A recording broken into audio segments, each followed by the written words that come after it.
Okay, we should be back. Okay. So Everything sound good, everyone? Let us know in the yeah, chat. hopefully the audio's working. We had to reboot the audio device. It's always something technical, but hopefully we kind of cobbled this whole thing together out of bits and pieces, and we've already had to swap the audio interface before our regular one just stopped working. So we're kind of using our backup audio interface right now. So what do you think? It's good now. Yep. It's sounding good. Great. Okay. Do we want to go to questions or do we want to make some switchel? You got questions, Kyle? Yes, I do. Hey, there we go. So first question is, how did they treat nutmeg toxicity in the 18th century? What is nutmeg toxicity? I think nutmeg was expensive enough that nobody was in danger of ingesting too much. Okay. What did George Washington's men eat at Valley Forge? Not much, but most of the supplies it was gathered from the surrounding countryside. And in fact, if you read the Private Yankee Doodle, let's see the memoirs of Joseph Plum Martin, he actually spends time not at Valley Forge, but as one of those guys that is foraging in the vicinity around there, gathering supplies and sending them to the people at Valley Forge, which they obviously weren't able to get as much as they really wanted. So they were eating whatever those guys could kind of gather in the countryside. So they would go ahead and send cattle in to be slaughtered and eaten at that time, and whatever kinds of grains, corn, wheat, bread, whatever they could get, and send them into the camp area. What is your favorite spice after nutmeg? After nutmeg, well, I do enjoy probably pepper would be like right up there at the top. And then I always enjoy cinnamon and other ones like that too. Hey, real quick, let me do a couple donations. Okay, yeah. They came in when we were messing with the audio. Oh, great. Questions. So, $10 from S. Barger. Thank you. Okay. Thank you. Thank you. And then $10 from Tony. I'm not going to try to say his last name because I'll mess it up. Hey, thanks, Tony. Tony. Yeah. Hello from Florida. Yeah. Thank you. Appreciate that. Yeah. Okay, so. Yeah. Did they have any questions or they No, were that just was it. okay? Great. Well, thank you guys. Hi. Yeah, thank you. More questions? Let's do it. Alrighty.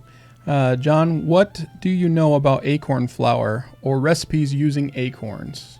So acorn flour is specifically one of those Native American things. And it's hard to find specific recipes for that. The Native Americans, those things were traditions passed on through the family and in that sort of tribe situation, and so you don't necessarily have those written down. And generally, we only have sort of the references to those things as the Europeans are talking about them, and they don't necessarily explain them in this is actually how you can do it kind of a way. They would just say, they did this or that. So I don't have any real specifics on acorn flour other than what people kind of backwards, go at it from a modern sense.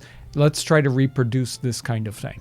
And so we do know that there are certain kinds of oaks and acorns that produce acorns that have less tannins, and so you don't have to process them nearly as much to get out the bitterness.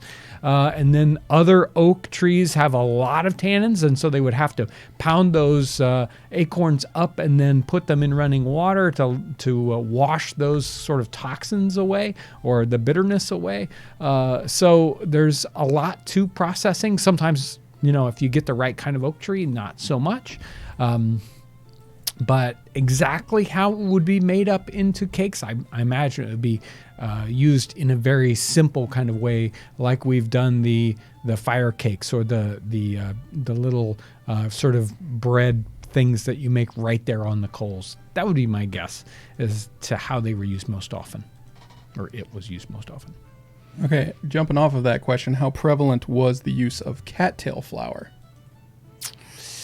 I really can't speak to the prevalency of those things. It's really difficult to know because all these different, especially Native American groups, they each had their own traditions and their own resources that they chose for food. So, if you're in one area, boy, they might have been really, really into one particular kind of food and resource, and it's completely different when you work with a different group. So each one of those is going to be doing different things with different groups. And when you read about that, giant thick books about what different tribes were doing with different items, it's amazing the diversity of the kinds of foods they were using and what one group was using and another group wasn't using at all. Is pineapple a valid pizza topping? Yes. Well, not for me, but I guess so. And the 18th century pizza topping, for that matter, because they did have pineapples in the 18th century. Although it was more of a decorative thing, and they would actually sort of, hey, I've got a pineapple. You want to use it for a while as a table decoration, and then finally someone ate it before it got bad. Hey, $10 from Abel. Thank you. Thank you. He says it's for making good content. Thanks. Appreciate it. Was there hot sauce in the 18th century? Well, they certainly had peppers, and hot peppers for that matter. Were they turning it into sauces? Were they doing some things like that? Undoubtedly. Were they exactly like what we would think the sauces were? I doubt it. I don't know. That's one of those things that's going to take a little bit more research. New farms financed in the 18th century. How did they do it? New farms financed in the 18th century. I think people worked really hard at having enough resources to go into a new business. And so they didn't have the same kind of the situation that we would have today. A lot of people today, I'm going to start a business, so I'm going to borrow the amount of capital it takes to start that business. In the 18th century, in systems like apprenticeships and other family businesses, farms, usually a young man is going to be, working with his father or, working in another situation where he can earn enough money to buy a particular piece of land and start his business like that. So I don't think there was nearly as much, I'm going to borrow that capital so I can start that kind of a, farm or other situation. So we were talking with Jamie Tyree about apprenticeships, as blacksmithing particularly, and how built into that apprenticeship was your first set of tools. When you completed it, you had your tools. And I don't know if farming, if there was anything like that. I'm guessing if it was handed down, but I think it is. It could be very similar to that, and also, even helping your son to earn enough money so that he could buy a piece of property close to you, or that you would shave off a piece of your property so that he could start working on that. And then you could borrow tools and animals or whatever you needed to while you were, getting your kind of farm set up. I think is very, very common if we kind of dug into that. How would you eat a woodchuck in the 18th century, and what did people do for pest control?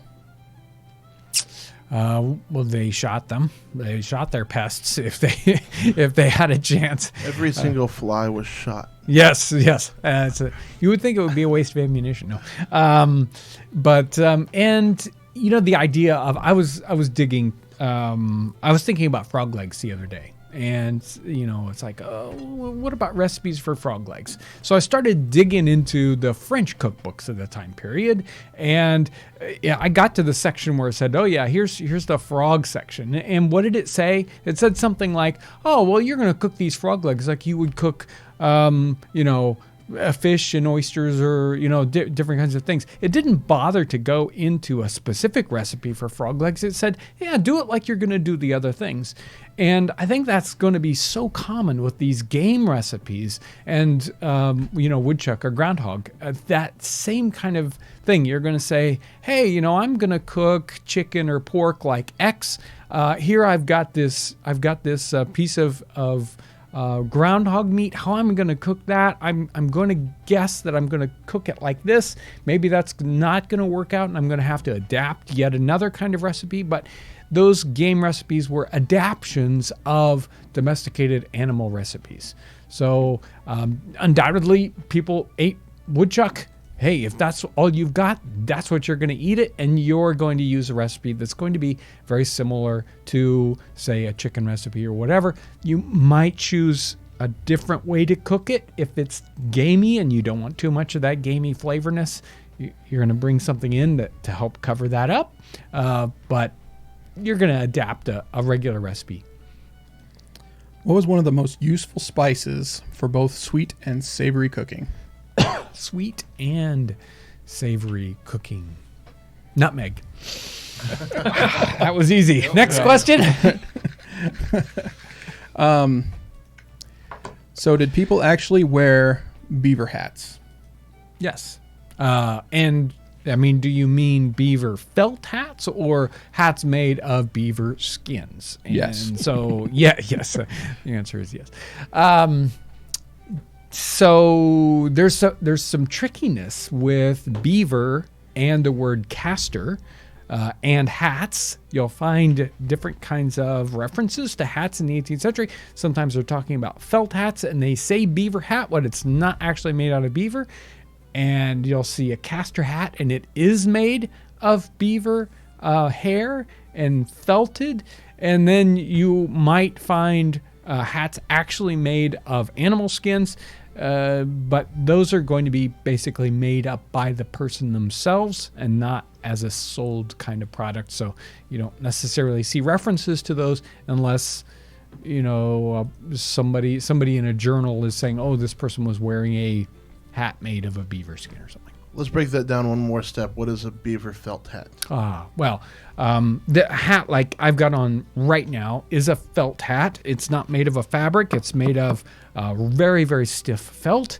And this particular hat is made of wool felt, which would probably been the lowest grade of felt in the time period. And then the higher grades of felt are going to be made with furs. So rabbit fur, kind of a middle grade, and then beaver fur, where they get that underneath fur, not the guard hairs that what you see when you look at a beaver skin or a beaver pelt, just kind of there, or you look, there's a beaver, right? You're seeing all the guard hairs, those slick hairs on the outside.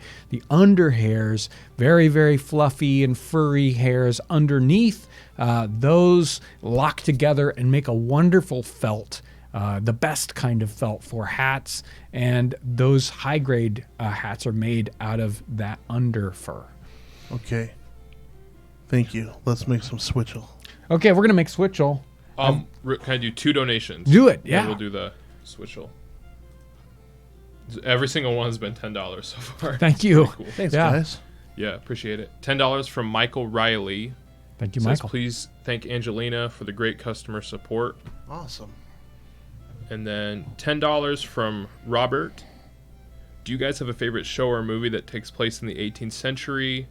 You must have loved Turn on AMC. Mm-hmm. I like Turn a lot. Yeah. Yeah, I think that there are some people here that have watched every episode, and there's some folks that haven't watched many at all, but I've watched a lot, and I like it. Movie that takes place in... What about you? What's your favorite 18th century movie? I live it, so I. Oh, it's come just on. You with those answers. I remember really liking The Patriot when it came out. I haven't seen it in a long time. Yeah, first time I saw it, I really dug it. Fairly young. Yeah. Last of the Mohicans myself. Oh, yeah. Yeah, that's fun. That's a good one. That's That's a fun fun. Fun. Yeah. That tragedy is fun. Yeah. The Witch. The Witch. I think that actually is 1600s. Oh yeah. I think of it. Frontier. Frontier's a good one too on Netflix. There you Anyway, go. Switchel. Switchel. So way back in, was it season 2 or 3, 4, somewhere in there? Oh, it was like season 5, I believe. Season 5. There you go. Who can remember now? It's been a long time. We made Switchel, and for an episode, it was really interesting drink made with vinegar and it was a bunch of stuff. and it was good. It was really good, and we thought, some people don't want to have to make all that kind of stuff up, and so we found a commercial version of it that we sell on the website. And it's been quite a while since I've had a chance to taste this and remember it, so thought it'd be fun to bring this stuff up. And it is a kind of a common thing in the Northeast now, or I don't know, common thing. It's a thing that's still available in the Northeast, and so I thought I would make up a little bit of this so I can re-taste test it here on the show. I've got a little bit of nutmeg. This is the one from that episode, right? Same batch. No, it's not the same batch, Aaron. It would have gone bad. No. So this is a concentrate, and it says just add water, and I think that it's 1 ounce of concentrate to 7 ounces of water. So I don't know. I need a couple ounces of this. Hey, $10 from... Let's hear it. Can you say it right this time? Now. Let's hear it. Macs are cool. There we go. Yeah. There we go. Thank you, Matt. Thank you. Oh, yeah, thanks again. That's pretty much every live stream. We really appreciate that. Dude, it goes a long way. Oh, yeah. Thanks for your focus on the history of everyday folks that we got so little of in school or college. Yeah. Awesome. Yeah. Thank you. Appreciate Yep. it. So funny Switchell story. When I was at Fort Frederick a couple years ago, we were doing an interview with one of the soldiers there, and his family was there. How is that, John? I just wasn't ready for it. I think maybe I got the concentration a little bit. But go ahead. So anyway, he kept pouring himself a cup of Switchell, and he would set it down beside him, and he would start talking with us. And then I would watch his daughter, who was about 4, come, and she would drink the whole cup and set it back. And then he would turn around for a cup, and there wouldn't be it. That's happened like 4 times before he figured out that his 4-year-old daughter was sneaking all his Switchell, which was really funny. Wow. Guess you had to be there, huh? Yep. $10 from Debbie. Thank you, Debbie. Yeah, got my order this week. Yay. Thanks. Awesome. Looking forward to my T-shirt. Yeah. Oh, yeah. Oh, Yeah. I'm Those working are off on- to the printer, by the way. Yeah, and we're working on some other really cool merch things. Yeah. Did you see the thing that Lauren turned in today? She said she was working on it. I didn't see a finished one. It's on my desk. Yeah, it Okay, was- so $10 from David. Thank you, Appreciate David. that. Thanks, How David. long did preserved meats or other foods last in the 18th century? And then I think 5 pounds from Ian. Thank you, Ian. Thanks, you. Ian. So yeah, meats and other So, foods. meats and preservation, and generally, you're just trying to preserve things into that next year, right? If you're saving up, say, salt pork, generally for people that are land-based, you expect to be able to, be interacting or have the next season of pork coming up, say, next year. So you would only need to have those preserved meats, say, last 9 months. And other things are like that too. It's like, well, I'm going to preserve these fruits until, of course, the next version of these fresh fruits are available. Now, it's not quite so easy maybe if you're on board ship and maybe you are on a very, very long voyage, or you have to go all the way one place and come back, and it might take even longer than that. But generally, that kind of 6 to 9 month time period is all you really are trying to get, to. Maybe all you're really concerned about is, do I have food in, say, February? Right. So, yeah, because by the time you get to, say, April and May, other food starts to become available. And so you don't have to really concern yourself with that. So generally less than a year, you need to have these preserved things be good for. So we kind of skipped over the Switchell. There's a link in the description box. Aaron's going to throw that in the chat right now. And John, What does it taste like? How is it? So this particular version of it is really good.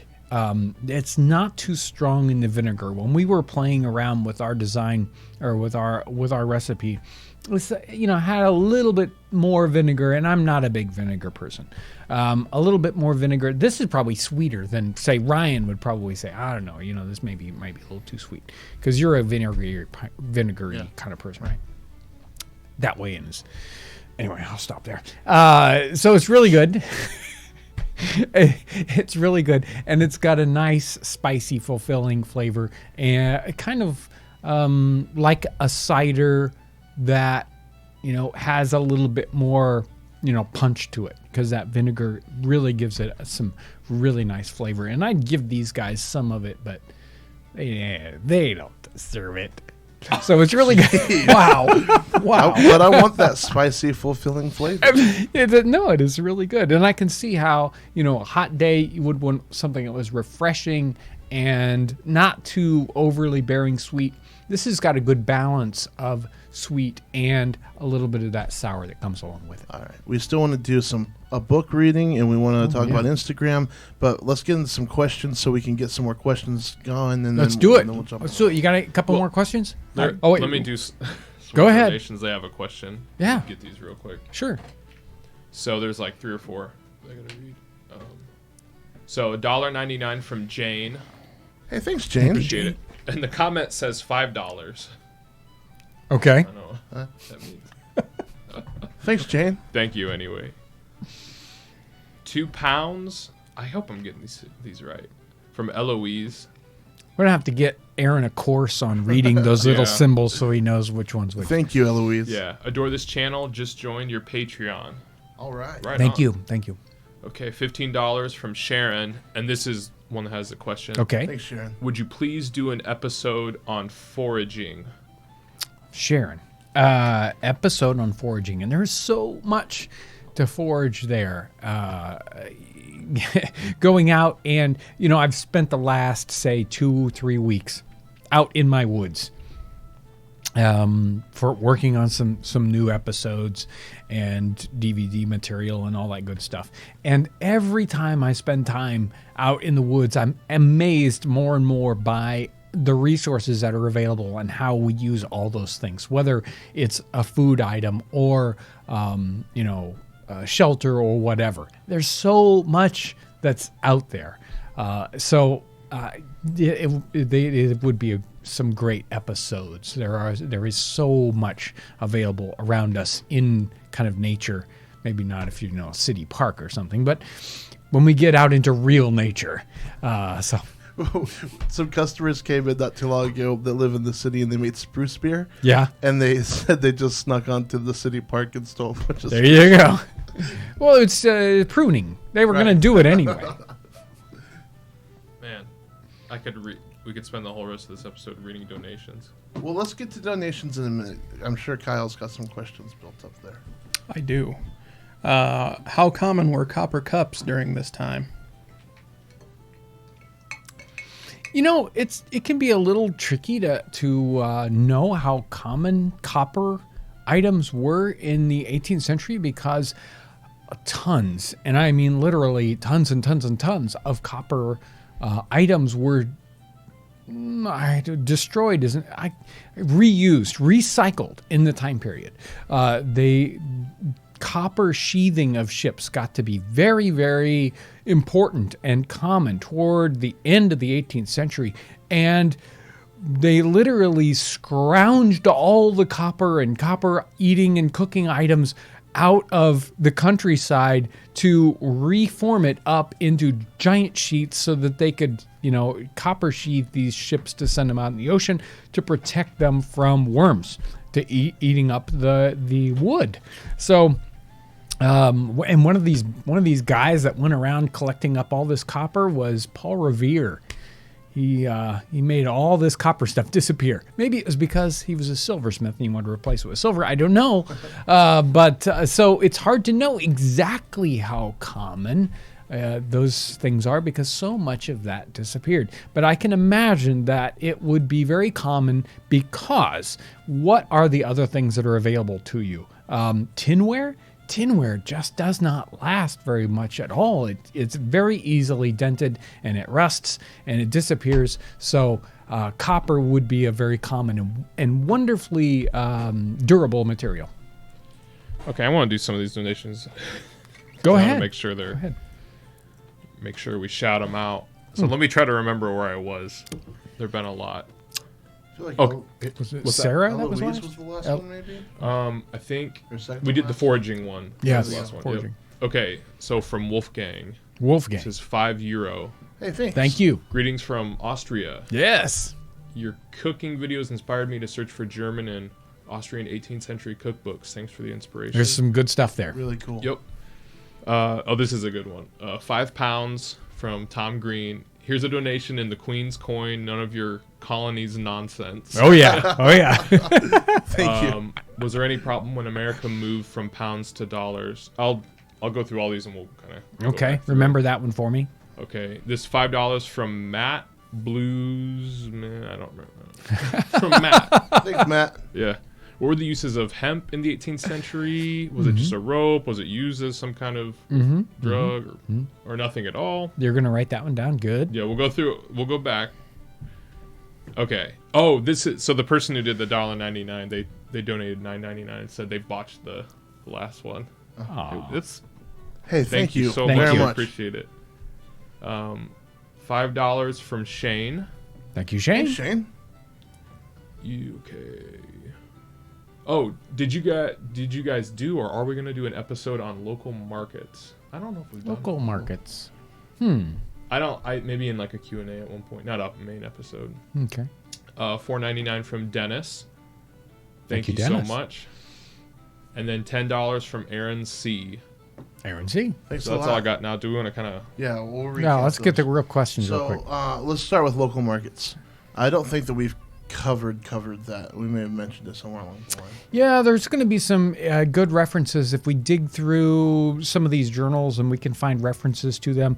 Peter Kalm talks about some of those markets and kind of what they were like, but they're going to be very similar to the markets that you're finding in other parts of Europe. You know, one day a week or multiple days of the week where all the people come in from the countryside and sell their wares. And make those things available. That was happening in North America too. So there's probably some great references that we could pick out and read for that topic. And then how about hemp uses? So hemp, of course, was very, very important for cordage and ropes and all that stuff for, you know, naval situations. You know, it was in great demand. So there was a lot of use of that. It's also used in fabrics.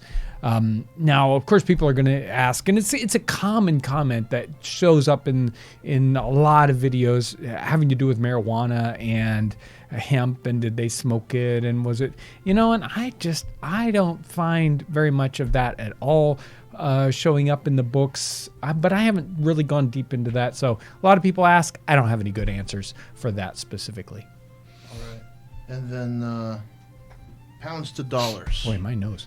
When Pounds the to transfer from dollars, pounds yeah. to dollars. Great question. Great comment there, because there's a lot of things going on with money. Of course, in the 18th century, there's a mix between hard money, coinage made of silver, copper, and gold, and then this mix of paper money that's coming in. And there's this whole thing that's going on with whether money is discounted and whether it's worth it. So it is. Money gets very complicated in the 18th century and in the 19th century. And that switching over of what's going to work, what's available to you, and what's this coin worth? So like a Spanish mill dollar is not worth 5 shillings, but it's worth 4 shillings 9 pence, or whatever. So they would have scales for weighing money, and they would have all these. Money gets very complicated in the 18th century. Okay. All right. So we do an Instagram contest weekly. Yeah. Go ahead, John. Instagram contest every week. We go through Instagram and we look at the Townsend's hashtag.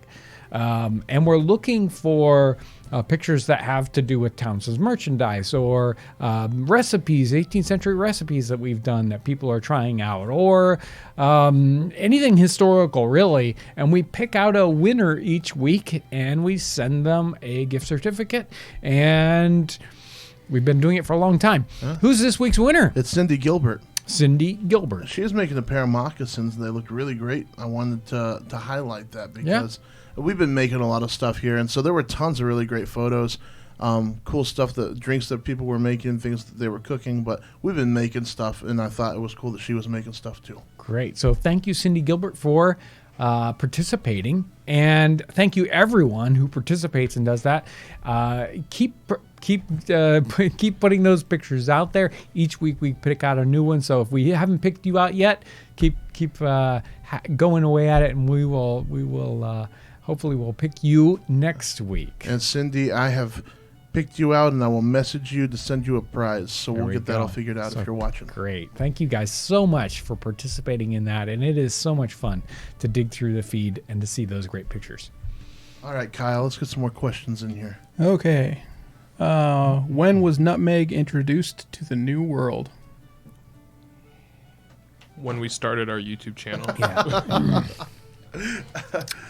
You know, I've got a book on my reading table. It's the Nathaniel book about nutmeg, and I don't have the specific answer for you, and I don't know that there is a good, hard answer for exactly when that pops up into the New World. Those you'll see, advertisements for that easily in the early 18th century. If you go digging through newspapers, it may have been incredibly expensive at the time, but it was available and probably even much earlier than that. So, but I don't have any more specific, better answer than that. How would one make ink in the 18th century? There are a lot of different kinds of ink recipes. There's walnut ink. There's ink that they would make from pokeweed. There was ink that you would make from different kinds of iron salts. And then there's really, really simple ink that you can make with lamp black, or basically soot. And you can mix various different kinds of binders to that for it to work. Some work better than others, but there's a lot of different kinds of ink recipes that you can find if you go digging around for the 18th century. How are very large meals made by the working class, like for parties, weddings, or gatherings? How were they? I think the answer is I don't know how I would answer that. Just like we would do it. I mean, get out the big pots and maybe ask your friends to cook some too. And maybe it was simple or humble, maybe not. If it's a special celebration, you might be spending a lot of your income on that because it's a very special occasion for that. The same way, we might spend a lot for a wedding today.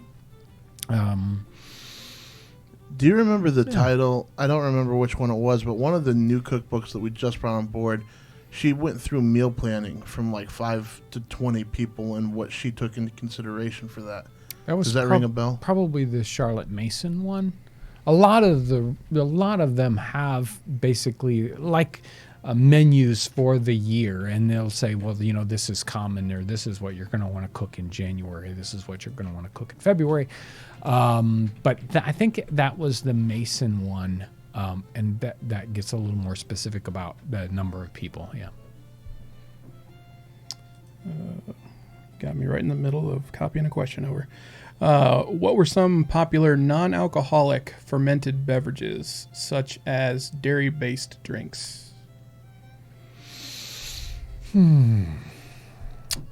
I don't know how to answer that one because generally things that are fermenting in this time period are fermenting, and yeast is one of the fermenters, and alcohol is there. Whether or not we, kind of recognize it, it's there at least in a low level form. Getting milk to ferment, obviously it does its own thing and separates into curds and whey and all that, and that just happens, with raw milk and the enzymes and bacteria that are naturally present there. So they don't really talk about it a lot because it's such a simplistic, and why bother to explain something that everybody knows about, at least in the time period. How did 18th century folks know the difference between edible greens versus gross or toxic ones? Experience and what's handed down. That's, I think, what's handed down to you is, what your family is generally accepted as that's food, that's not food. Just the same way, really, we do today, right? So there might be, who knows what's in our yard that we don't eat because, well, that's not food, right? And it turns out that somebody else like, oh, well, no, that's super good stuff. You want to try that out. I think the same thing is really happening in the 18th century. It's no real difference until you get into a situation where you're starving and you'll eat anything. Hey, $10 from Charles. Thank you, Charles. Thank you, Thank you Charles. so much. Appreciate that. Did you want to read any from that book, or do you want to Let me skip that read. for I'll today? just read one little thing from this book. I thought it was very funny. This book is Travels of 4 years and a half. I like the way he, had to tell us about the half a year in the United States. It's written by John Davis, and he was from England. He had a very literary thought process, and he was a learned guy. He came over to be basically a tutor, and he traveled around. He tutored different families. That's how he made his living here in North America. And his writing is really, really interesting because it gets kind of literary, and he's fun. He has a lot of interesting adventures. I was going to read the section about yellow fever, but it's a bit of a downer. So later on in the book, he's in Baltimore. He says, during my sojournment at Baltimore, a cheese of no ordinary dimensions was landed from a vessel to be transported to Washington. It was a present from the farmers' wives and daughters of Cheshire in Massachusetts, not in England, to the President of the United States, and was entrusted to the pious care of one Mr. Leland, a Baptist minister, who is said to have smoked his pipe in solemn silence the whole of his travels, both by land and by water. I'm not sure why he needed to tell us about that. I know not the weight of this, the greatest cheese in the world, but it was, I believe, equal in circumference to the hindmost wheel of a wagon.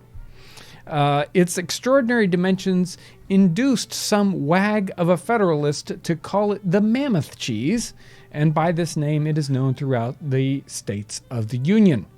And then he goes on to talk about this cheese and sending it to the president, and what the president tells us about this giant cheese. But all kinds of crazy things happen. He spends time in North Carolina, and he decides it's way too hot, and he comes back north. So a lot of great stuff in the travels of 4.5 years in the United States. And that's 1789 through 1802. Aaron's going to throw that link in the chat, and it's also in the description. All right, Kyle. Speaking of cheese, Yes.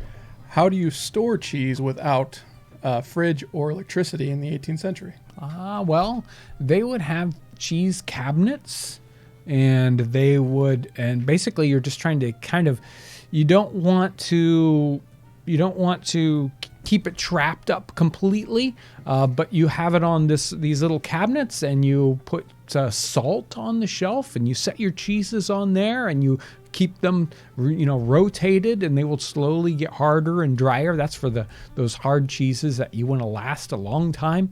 A real good way to that's a way basically for you to store up milk for the time when your cow's not giving milk. It's a milk preservation method, and so that's how you would store these hard cheeses. Soft cheeses, well, you'd probably be eating those pretty much right away. John, can you do a video on table setting for different classes, like who used tin and pewter? Yeah, I well, like that idea. yeah, it sounds like fun. Sounds like a lot of work and research. Did they use tapioca back then? There's some reference to tapioca.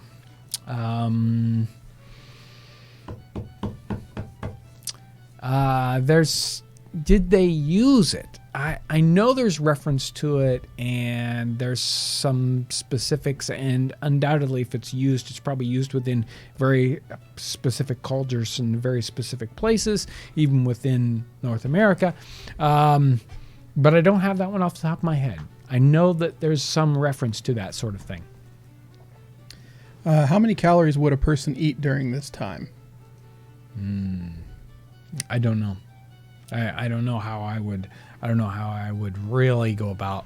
I mean, you're going to find people that will give you some numbers on that, but again, that's going to vary a lot depending on your social structure and basically how hard you're working. And I think they were working a lot harder than we do, so you can imagine that they were probably consuming a lot more calories and getting away with it.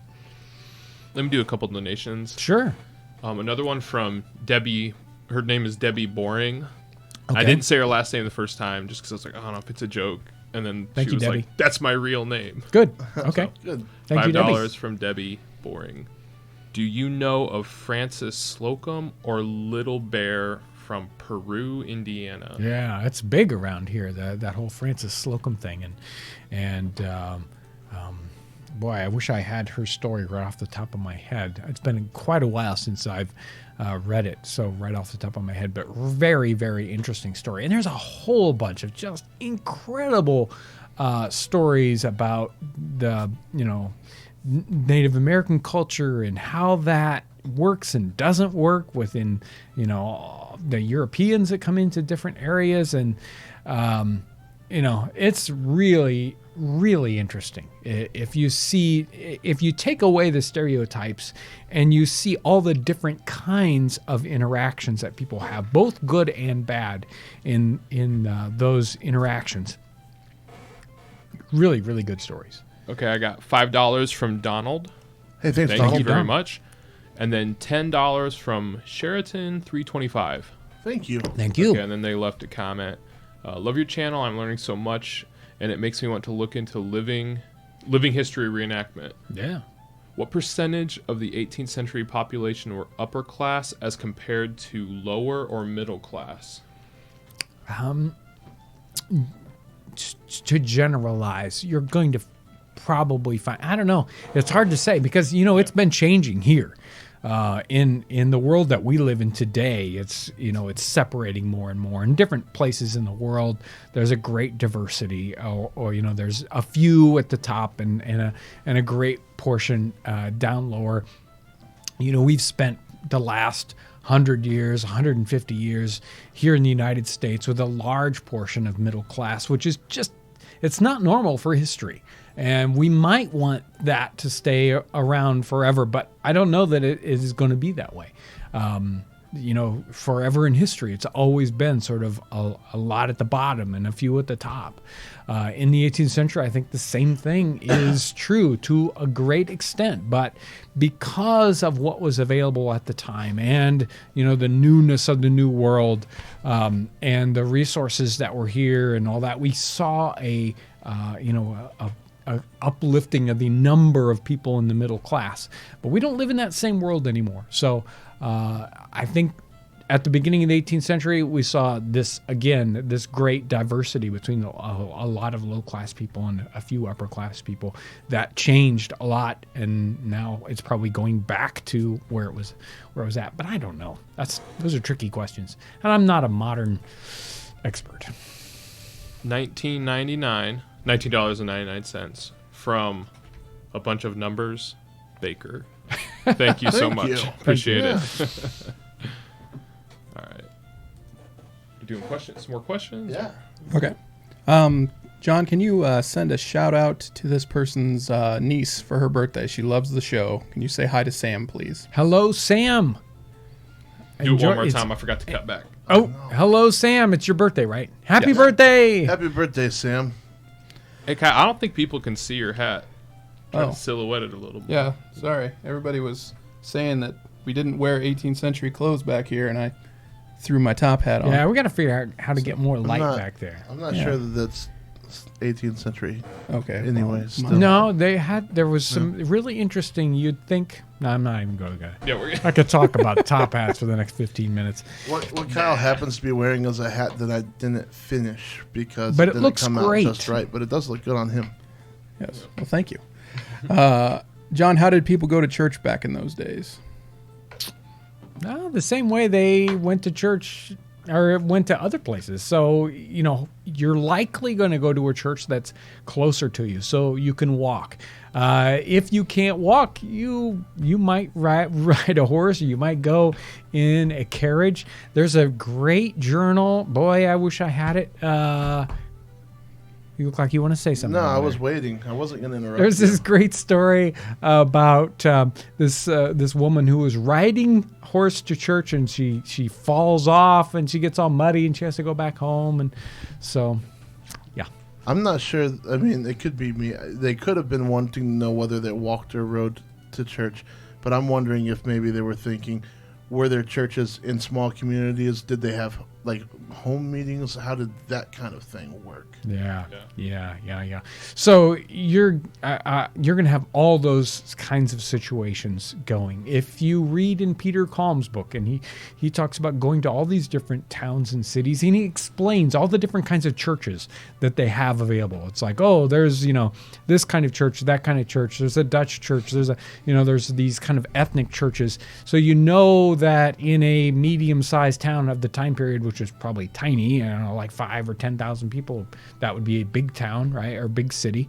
There are going to be multiple kinds of churches that are available. But in the backcountry, people are meeting in church any way that they possibly can. And if you read the Charles Woodmason book, you get a real feel for what church is like in the backcountry.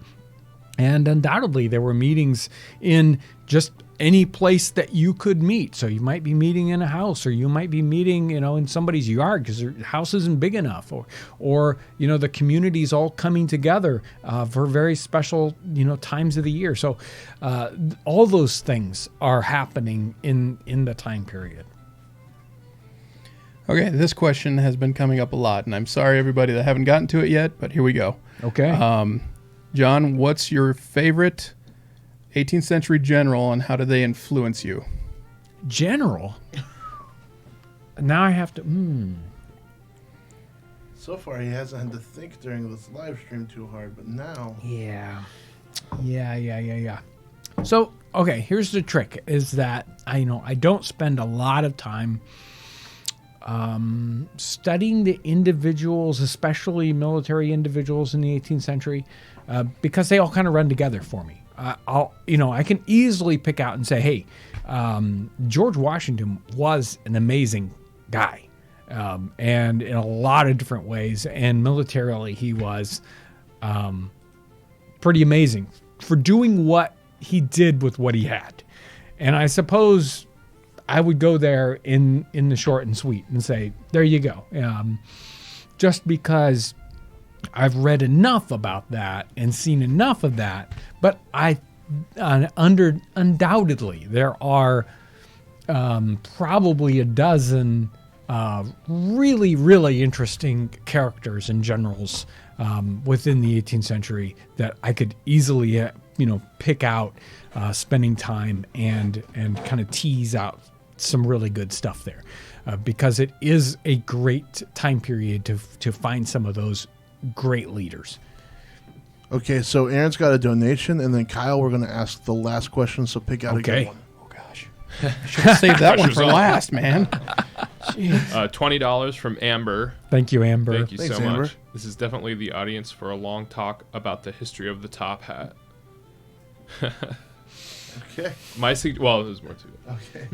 My suggestion, something about fiber arts in the 18th century, spinning, weaving, crocheting, knitting. Definitely. That'd be really cool. Yeah, we've done a little bit with the